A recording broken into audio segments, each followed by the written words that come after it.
O próprio Zico, ontem no Reis da Resenha, falou da importância do Gabigol para esse Flamengo, que é um cara, inclusive, que criou todo esse clima em torno da personalidade dele, da importância do Gabigol. Falou que o Gabigol pode sim estar entre os 3 maiores ídolos da história do Flamengo. Disse que outros podem estar, mas que não é um absurdo achar que o Gabigol já está entre os 3 maiores ídolos da história do Flamengo. Agora, Mauro, essa situação do inferno é no Maracanã, é a cavalaria completa do Flamengo, como disse o Vampeta.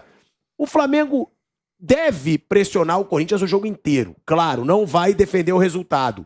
Agora, o que esperar da partida? Porque o Corinthians tem que se abrir. Você mesmo diz, às vezes se abrir contra o Flamengo no Maracanã é um suicídio, como aconteceu com o Tolima. O que dá para o torcedor corintiano e rubro-negro esperarem para o jogo de hoje? 2 times ofensivos? Acho que não. Acho que o Flamengo com a bola atacando e o Corinthians se defendendo. E tentando, em eventuais jogadas de ataque, tentar achar um gol.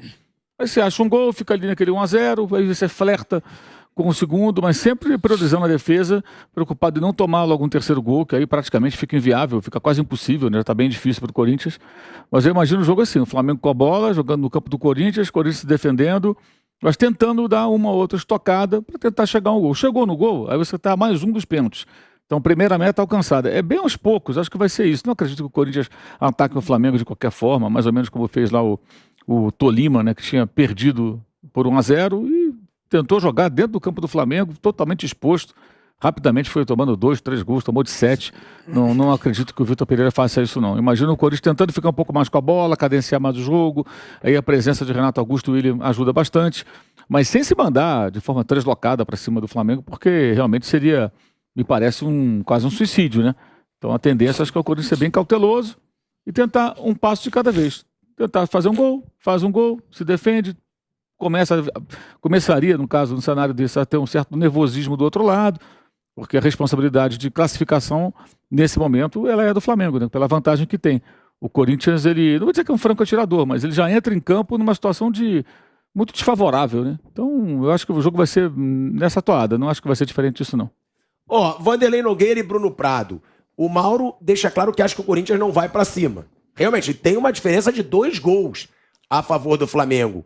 Então, seria esperar um Corinthians de contra-ataque, tentando usar velocidade. Será, então, que vai usar o Renato Augusto e o William no time titular, já que são 2 jogadores que estão voltando agora a jogar, não vão estar num ritmo acelerado? Eles vão ser titulares, na opinião de vocês, ou provavelmente pode tentar algum garoto mais de velocidade para tentar esse contra-ataque que o Mauro César falou que acha que deve ser o estilo de jogo do Corinthians para hoje? Eu acho que os dois vão jogar. O Renato entrou no fim de semana, então acho que é quase certo que ele vai jogar. Ele acho que entrou já pensando nisso. O William, talvez fique essa dúvida porque ele ainda não jogou, mas do outro lado eu acho que vai ser mais uma vez algum garoto. O Adson, por exemplo, não o Roger Guedes, né? O Vitor Pereira já deixa sempre claro que Roger Guedes e Yuri Alberto disputam a mesma posição. Eu concordo com o que o Mauro falou. Também não acho que o Corinthians vai sair com tudo, porque, assim, é claro que ele precisa de gols, mas é a estratégia. Acho que o Corinthians tem que fazer o melhor jogo possível, dentro do que ele pode fazer, dentro do que ele pode encarar o Flamengo.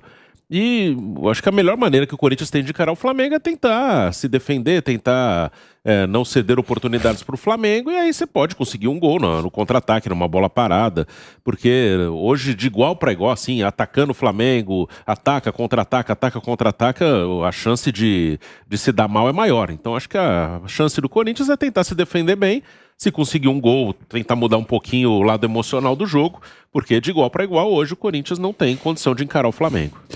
Antes da bola rolar, evidentemente, o cenário é extremamente difícil para o Corinthians. Entendo que é muito difícil qualquer coisa diferente que não seja a classificação do Flamengo para a próxima fase da competição. Se acontecer, até o Cristo Redentor desce para vaiar o Flamengo. Óbvio, É claro, não tem nenhuma dúvida isso, né? E o Corinthians, se conseguisse classificar, aquele episódio em Buenos Aires vai significar algo insignificante, na verdade. É isso que eu queria dizer, insignificante, se acontecer uma classificação do Corinthians. O resultado foi péssimo em São Paulo, entendo que ele não tem que ficar esperando colocar a cavalaria no segundo tempo, se for o caso, tem que entrar com tudo aquilo de melhor que ele tem, ou de maior talento que ele tem. Eles não estão inteiros, estão semi-inteiros. Os mais importantes jogadores do Corinthians têm que começar o jogo contra o Flamengo. E é isso, ficar fechadinho, porque não vai querer estufar o peito para jogar de igual para igual com o Flamengo. Vai especular, talvez encaixe um contra-ataque, eu acho que é isso que pode acontecer, mas a vantagem do Flamengo é imensa pela força do Flamengo. Se fosse uma situação diferente, um time que é fragilizado até, não é tão poderoso, conseguir um resultado na casa do Corinthians importante, mas vai enfrentar o Flamengo, que comprovadamente está vivendo um bom momento. O time está embalado. Então eu entendo que praticamente nenhuma a chance do Corinthians, Asmar. Tem isso, né, Mauro? Porque muita gente fala, mas teve aquele jogo do América do México, hein? Flamengo ganhou fora, foi a mesma coisa. O Flamengo ganhou fora, o América do México tirou a diferença. Só que eu tava conversando com o Bruno Prado, e aí ele falou pra mim, ô Thiago, concordo, mas você já viu a escalação do Flamengo naquele jogo contra o América do México? Além da festa que teve pro Joel Santana, despedida. Você tinha um time que era Léo Moura, Leonardo, Ronaldo Angelim, Juan, Jailton, tinha o Y, Toró, Souza, Marcinho. Era um time Renato Abreu muito abaixo. Era outro momento. Não, o Renato Abreu não jogou esse jogo, não. Nesse jogo ele não estava. O Renato Augusto entrou. Tá aí. Era um time muito abaixo do time que tem hoje. É difícil você acreditar que o Corinthians possa tirar essa diferença com o Flamengo, com o time que tem, né, Mauro? O Flamengo hoje, além de ter um baita elenco, que tem bons titulares e boas reservas, não tem um jogador em má fase. Você não tem um jogador, você tem até o Léo Pereira e o Rodinei, que você fala, com razão. Os caras estão voando. Até os dois jogadores mais questionados estão numa fase boa nesse Flamengo.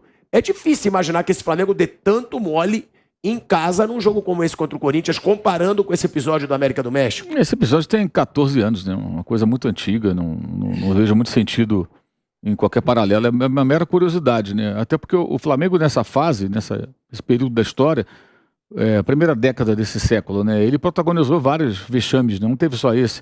Foi eliminado um ano antes pelo Defensor do Uruguai, tomando 3-0 em Montevidéu. Aí ganhou por 2-0 no Rio com 2 gols do Renato Abreu e não foi o bastante. Foi eliminado daquele time que tinha Alex, Denilson, Petkovic, aqueles caras todos na fase de grupos da Libertadores, né, em 2002. Então foram vários vexames e essa mentalidade de ficar festejando o Campeonato Carioca e dando tchauzinho para Joel Santana, como fizeram em 2008, eu acho que é bem diferente do que existe hoje, né?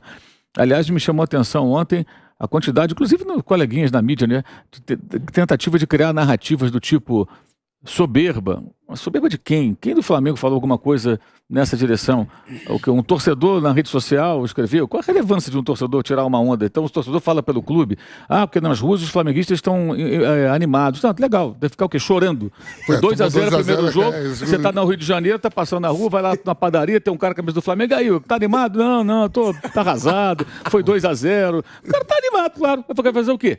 Quer dizer, são umas coisas assim, aí ficam tentando criar um clima, assim, como se houvesse... Não estou vendo soberba nenhuma, aliás, se houvesse soberba, o Dorival colocaria o time dito titular, né, contra o São Paulo e hoje colocaria o reserva. Ele ia pensar, não, com o São Paulo está 0-0. Com o Corinthians está 2-0, então eu vou colocar o Marinho, o Lázaro, né, aquele time lá, o Ayrton Lucas, o Mateuzinho, esses caras todos contra o Corinthians, já estou classificado. Não, ao contrário, ele colocou o time reserva, lançou alguns jogadores no final, dos 20 minutos em diante, para tentar assegurar uma vitória que era importante, né, como aconteceu, e os caras estão guardados para o jogo de hoje. Eu acho que essa é uma demonstração inequívoca de respeito ao Corinthians e à competição e ao futebol. Porque é óbvio que se você jogar mal, o seu adversário, seja qual for, ele pode surpreender. Claro, sempre existe essa possibilidade. Mas não vejo nenhuma empáfia ou coisa parecida, né? Eu ouvi gente lá, ex-jogador do Corinthians, falando tem que respeitar o Corinthians. Quem está desrespeitando o Corinthians? Eu não vi. Claro que tem que respeitar, mas alguém está... Assim, a coisa é colocada de uma maneira como se alguém estivesse tirando onda. Tenta forçar uma barra para gerar uma motivação em cima do que não existe. Isso aí me lembra do ano passado, antes da final da Libertadores, que fizeram com o William Arão. Perguntaram ao Arão, palpite pro jogo, Arão? Tal, não sei o que e tal. Eu gostaria que fosse 2-0. Aí pegaram aquilo, Arão já disse que já ganhou. Não falou nada disso, gente. Quer dizer, é que nem esses podcasts agora que tem um monte, né? É impressionante, cara, como os caras fazem títulos das chamadas, dos cortes, tirando do contexto. Você vai ver que a pessoa falou, o cara falou uma outra coisa. Assim, é desonesto até. É uma coisa assim bizarra. Você vai ver ali, o título é uma coisa.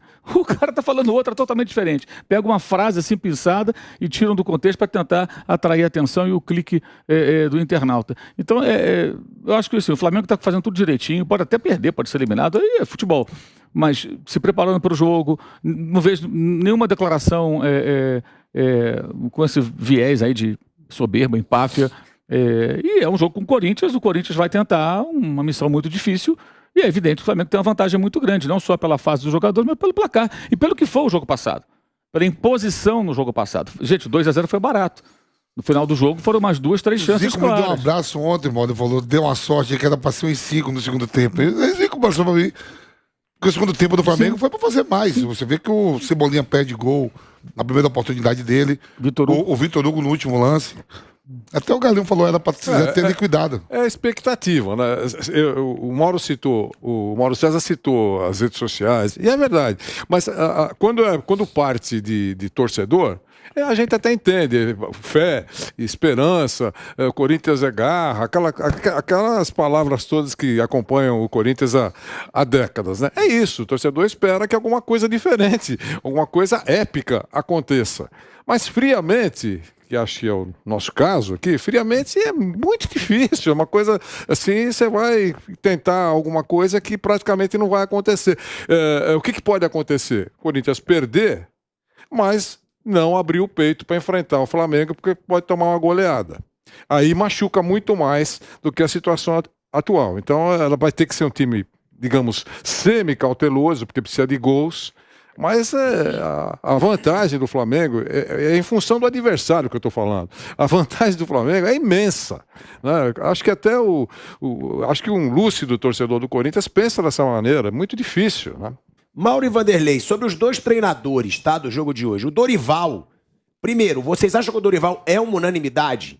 Porque o Dorival chegou, mudou o time do Flamengo, já está aí há 8 jogos invicto, não perde há 8 jogos. Além disso, tem esse assunto da renovação do Dorival. O Dorival tem contrato até o fim desse ano. E já se fala, será que já tem que renovar o contrato do Dorival? Ou é melhor aguardar para ver se vai conquistar resultados? Primeiro essa pergunta. Dorival já tem que renovar? O Flamengo já trabalha pela renovação do Dorival? E outro, o Vitor Pereira.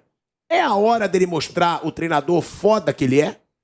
Porque é uma situação que é dificílima. A gente já falou disso contra o Boca Juniors. O que ele conseguiu naquela bomboneira... Mas ali ele não precisou jogar, né? Ele precisou se defender ao máximo e não levar o gol. Hoje não. Hoje ele tem que jogar. Hoje ele tem que arrumar uma forma de chegar no gol do Flamengo e mais de uma vez. O desafio é mais complexo, né? Embora no outro jogo ele tivesse com o time mutilado, de fato ele não precisou atacar. O objetivo era empatar o jogo e ganhar nos pênaltis, como acabou acontecendo. Hoje ele tem que fazer 2 gols para conseguir essa possibilidade. Eu acho sim que hoje... É uma oportunidade até do Vitor Pereira mostrar algo diferente. De repente o Corinthians pode até ganhar de 1-0 e ser eliminado, mas jogar melhor. Mais ou menos como aconteceu com o Santos, que tomou de 4-0 na Copa do Brasil em Itaquera, mas ganhou o jogo de volta de 1-0, que teve o mínimo de dignidade. Eu acho que isso é o mínimo que o Corinthians tem que fazer, tentar jogar o jogo. Se não for possível ganhar pelo placar de que necessita, mas tentar vencer o Flamengo. Eu lembro que em 2018, na Libertadores também, essa mesma fase, né? O Cruzeiro foi ao Rio de Janeiro, ganhou do Flamengo de 2-0, com um gol de Arrascaeta, inclusive, e aí perdeu por 1-0 em Belo Horizonte, mas foi um gol do Flamengo no final. Só que quando fez aquele gol no final, aí ficou aquela situação. E se, né? No final ali o Flamengo, nos acréscimos, dota uma pressão e faz 2-2. Eles iriam disputar nos pênaltis. Então a vantagem do Cruzeiro... Só que aquele time do Cruzeiro era o time do Mano Menezes, né? Aquele que fica defendendo o resultado, senta em cima do placar, da vantagem. Eu acho que hoje o Flamengo vai buscar de cara um 3º gol, para resolver o quanto antes. Por isso que eu acho que o Corinthians vai ter que ter muito cuidado inicialmente, porque a tendência é de ser muito pressionado E se tomar um gol logo de cara, aí fica quase impossível, né? 3-0, aí o clima do estádio fica ainda pior para o time visitante e tudo mais. Então, por isso que eu acho que o Corinthians vai ter que ter uma estratégia, não sei exatamente como o Vitor Pereira vai trabalhar, mas eu imagino que ele vai ter uma estratégia de cadenciar o jogo, suportar a pressão, deixar o tempo passar e não necessariamente com jogadas de velocidade, mas tentar chegar trabalhando na bola ou com velocidade, na bola parada, tentar chegar no ataque, tentar um gol. Achou um gol, opa, metade da tarefa cumprida. E aí você vai continuar suportando uma pressão, tentando passar o nervosismo para o Flamengo e aí tentar o segundo gol. É passo a passo. Não dá para estabelecer, temos que fazer um gol até tantos minutos. Tem 90 minutos para fazer 2 gols. Não estou nem falando de 3, que aí 3 tem que surgir, acho que é uma situação muito assim, circunstancial para que isso aconteça. Uma expulsão cedo, né? Uma situação assim, muito diferente do jogo, dentro do jogo. Em condições normais, eu acho que o Corinthians busca pelo menos um 2-0, um 3-1, placar que leve para os pênaltis, que já entraria até numa vantagem psicológica, porque é evidente que as pessoas que vão ao Maracanã hoje para torcer pelo Flamengo, elas não esperam uma disputa de pênaltis, elas esperam que a classificação venha dentro de campo nos 90 minutos. E para o Corinthians, conseguir chegar aos pênaltis seria já uma quase vitória, né? Com relação à disputa da vaga. Bom, sucesso do Vitor Pereira hoje, ele já entraria na categoria milagreiro, né? Então eu acho que ele, por melhor que treinador que ele seja, é um bom treinador, sem dúvida, mas ele já deixou, claro, em entrevistas passadas, citando até essa palavra, ele não é milagreiro, né? Então eu acho que ele pode melhorar, ajustar o time, enfim, colocar o trabalho dele em campo, claramente a gente notando o dedo do treinador. Mas daí a conseguir um sucesso tal, é a diferença hoje, aí é para Vitor Pereira ficar aqui na cabeça dos corintianos mais 10 anos, né? Porque eu repito isso, se tiver sucesso no Maracanã, aquela bombástica classificação, a gente sabe como é que foi a coisa em Buenos Aires, vai ser esquecida na história. Essa seria a mais retumbante na caminhada gloriosa do Corinthians. Com relação ao Dorival, deixou a torcida do Flamengo feliz, porque o Flamengo enfrentou um grande drama para conseguir um treinador. Eufórica, na verdade. Não. Hoje a torcida está eufórica com o momento do Flamengo. Mas ele chegou, você mesmo citou aqui, e tem fundo de verdade, ninguém, ou poucos, para não falar ninguém, poucos falavam no nome do Dorival.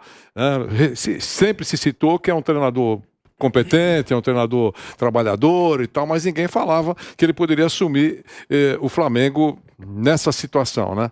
Ele chegou, claramente, com as pessoas de lá gostando do Dorival, teve apoio, teve parceria, teve companheirismo, teve uma série de coisas. Jogadores ligando para ele. Jogadores ligando para ele, e começaram a jogar. Né? Isso é nítido, começaram a jogar mais do que eles realmente estavam, digamos assim, mostrando em campo. Não estou chegando ao ponto de operação padrão, mas eles começaram a jogar aquilo que todo mundo sabe que eles realmente podem apresentar. Agora, a renovação eu não faria nesse instante. Eu esperaria um pouco mais, até o momento em que tem que ter uma decisão, sim ou não, é uma outra conversa. Mas hoje, não, acho que nem o Dorival espera isso nesse momento. Uma coisa é certa, o Asmar citou aqui, que a torcida está muito feliz com ele. Eu acho que pela postura dele, pelo jeito dele, pela humildade dele e pela competência, pela história. Ele é um treinador que tem 20 anos de caminhada, não é nenhum novato. É um sessentão e está indo bem no Flamengo.